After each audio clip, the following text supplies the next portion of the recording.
पुणे का एक famous college है फर्ग्यूसन, उसमें पीवी नरसिम्हा राव, विश्वनाथ प्रताप सिंह सरीखे लोगों ने पढ़ाई लिखाई की है। बाल गंगाधर तिलक और स्वतंत्रता आंदोलन के दौरान वो फर्ग्यूसन कॉलेज बनाया गया था, आपको मालूम ही है। उसके ठीक पास एक वैशाली रेस्टोरेंट है जहाँ पर मैं खड़ा हूँ, और आप यहाँ पर भीड़ देखिए। यहाँ साउथ इंडियन डिशेस और यहाँ की कॉफ़ी बहुत मशहूर है और जगह जगह से लोग यहाँ पर आते हैं। दूसरी बात, आइए इधर ही। हेलो, बोलिए। आपने कैमरे पर हाथ दिया तो मैंने सोचा आपसे चर्चा। चलो कोई बात नहीं, करिए चर्चा। क्या नाम है आपका? रोहन। क्या करते हैं आप? मल्टीनेशनल कंपनी का एम्प्लॉय हूँ। कहाँ? यहीं पुणे में ही रहते? हाँ, पुणे में। कब से? बचपन से। आप महाराष्ट्र के ही हैं? यस। मैं तो आया हूँ जरा दिल्ली से, ओके। ये जानने के लिए कि पुणे के आम लोगों के बीच में ये निवडणूक चुनाव को लेकर क्या सोच रहे हैं। चलो, सोच अच्छी है, पॉजिटिव है। देखते हैं गवर्नमेंट जो भी आती है चुन के हमारे लिए क्या करती है। पब्लिक के रस्तों के लिए, सुविधा के लिए, कन्वीनियंस के लिए, पानी के लिए, सेफ्टी के लिए गवर्नमेंट क्या क्या करती है। हम सब पॉजिटिवली कुछ एक एक्सपेक्टेशन रख रहे हैं गवर्नमेंट से। आपको क्या लगता है कि किसकी आएगी? डिफ़िकल्ट टू से, बता नहीं सकते। आपको मालूम है कि नहीं पार्टियों के बारे में, नेताओं के बारे में? देखिए जी, आप ऐसे सवाल कर रहे हैं तो क्या हम ना बोले? ना भी मालूम हो तो मैं ना बोलूं? नहीं, क्योंकि महाराष्ट्र में खासकर बड़े शहरों मुंबई पुणे में ज़्यादा लोग अपने ही काम धाम में इतना बिजी हैं कि उनको पॉलिटिक्स में या लीडर्स में या ये जो कोलिशन है जिसमें गठबंधन है, अलायंसेज हैं, उनके बारे में कम जानते हैं मुझे लगता है। नहीं, ऐसा कुछ नहीं है। सब लोग सब जानते हैं। सब लोग जानते हैं। महाराष्ट्र के लोग या पुणे के लोग नहीं जानते, या आपको ऐसा क्यों लग रहा है? क्या रीज़न होगा? जानते हैं तो बात करना नहीं चाहते। नहीं करना चाहते होंगे, वो अलग अपनी जगह बात। आपके लिहाज से क्या लगता है, महायुति आएगी या महाविकास आघाड़ी आएगी? मुझे लगता है कि शायद महाविकास आघाड़ी को थोड़ा सा इस बार एडवांटेज है। हो सकता है महाविकास आघाड़ी आ जाए। और ये एडवांटेज क्यों है? साइकोलॉजिकल चीज़ होती है। जब हमारे एक हाथ में गर्म पत्थर रख दिया जाए तो थोड़ी देर में हाथ जलने जाए तो हम दूसरे हाथ में पत्थर रख देते हैं। ऐसी बात है। पब्लिक थोड़ी परेशान है करंट सिचुएशन से, तो हो सकता है वो दूसरी सरकार को चुन ले। यही एक रीज़न लग रहा है मुझे। अच्छा, ये एक चीज़ बताइए, ये जो खासदारों का इलेक्शन हुआ एमपीज का, उसमें जितना अच्छा महाराष्ट्र विकास आघाड़ी ने किया, क्या वैसा विधानसभा चुनाव में कर सकते हैं?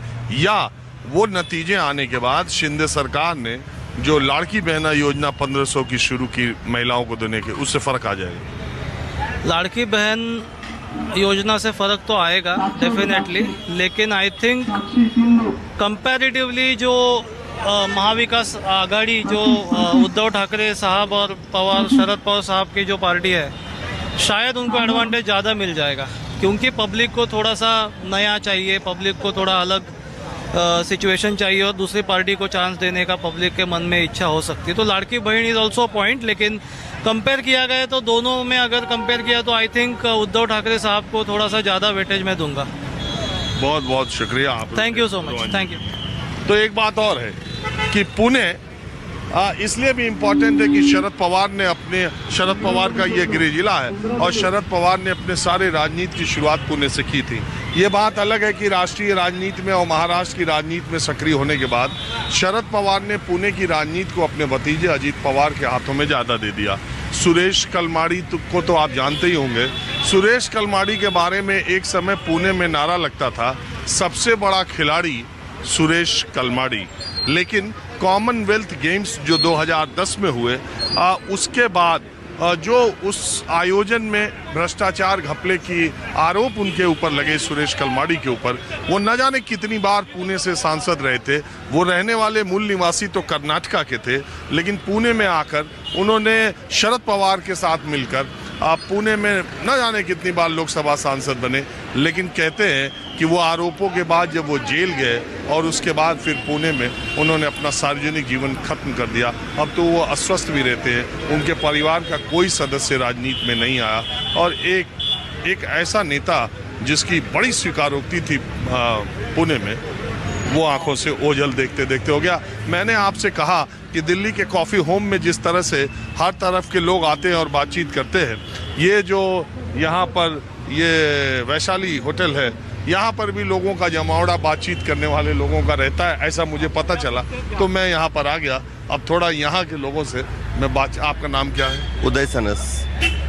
उदय जी, हमें बताया किसी ने, मैं पूछ रहा था कि पुणे की किस चाय की दुकान, पान की दुकान पे बातचीत करने वाले और पॉलिटिक्स में इंटरेस्ट करने वाले लोग मिलेंगे, तो किसी ने कहा कि आप वैशाली चले जाओ, आपको पुणे के हर तरह के लोग मिल जाएंगे। ये बात सही है? एकदम बराबर है। इधर हर तरीके के लोग रहते हैं। इधर बिल्डर लोग रहते, पॉलिटिशियन रहते, इंडस्ट्रियलिस्ट रहते, बिजनेसमैन रहते, सब इसमें के स्टूडेंट रहते, सब ये रहते हैं यहाँ पे। और जो पूरा पूना में जो भारत देश में जो कुछ होता है उलाढाल जो चालू रहती, पॉलिटिक्स का रहने दो या बिजनेस का रहने दो, शेयर मार्केट का रहने दो, कौन से भी इसका, वो सब डिस्कशन यही चालू रहता, इधर से चालू होता सब कुछ। सुबह कॉफ़ी जो पीने आते हैं, वैशाली का सबसे फेमस कॉफ़ी तो वैशाली का ही है, वो पीने के बगैर लोगों का दिन चालू नहीं होता। बहुत से लोग ऐसे हैं कि कॉफ़ी पिए बगैर दिन चालू नहीं होता, उनका इधर से वही चालू होता है। फिर एक एक टॉपिक का वो यहाँ से शुरू होता है वो। अच्छा, तो मुझे बताइए, तो वैशाली में और खास करके आप लोगों के ग्रुप में आजकल महाराष्ट्र के चुनाव निवडणूक के बारे में क्या चर्चा चल रही? क्या इधर एक ही चर्चा चालू है कि अभी परिवर्तन होने ही वाला है। कांग्रेस का अभी ये होने मीन्स भाजपा जाने वाला है और कांग्रेस आने वाला है।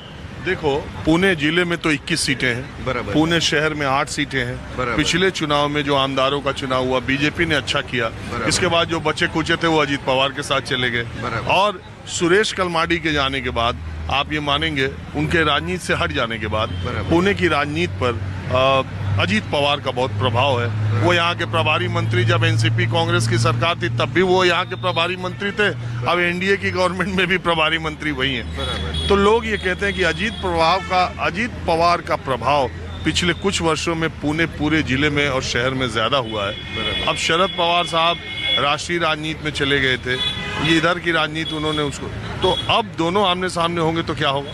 नहीं होएगा। अजीत पवार भी पूरे महाराष्ट्र में पॉपुलर आदमी है, वो है पॉपुलर एकदम। जब तक सुरेश कलमड़ी थे तब तक इधर पुणे में कांग्रेस को कोई हिला नहीं पा सकता था, क्योंकि उतने पावरफुल एक ही आदमी था जो कांग्रेस का था, वो सुरेश कलमड़ी थे। जैसे सुरेश कलमड़ी ने कांग्रेस से उन्होंने जब उनके तबियत के कारण उन्होंने पॉलिटिक्स में से जैसा ये लिया, थोड़ा कांग्रेस का थोड़ा बैड पैच चालू हो गया था इधर। पर अभी वापिस जो लोगों ने ये किया कि 2014 के बाद उन्होंने आज 24 तक 10 साल में जो देखा कि क्या महाराष्ट्र का प्रगति हो गया है, पुणे का क्या हो गया है, उसके कारण लोगों ने अभी खुद ने सब ये किया कि अपन इस बार वापस कांग्रेस को चांस देने का।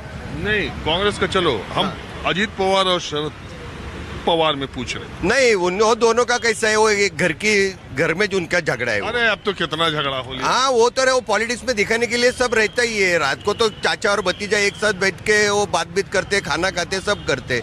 वो तो क्या, वो घर की बात अलग रहती नहीं, ये पॉलिटिक्स में दिखाने के लिए है खाली। ये खाली दिखावटी है। इसके बाद अजीत चुनाव के बाद मिल जाए दोनों, मिल जाने वाले हैं दोनों जन।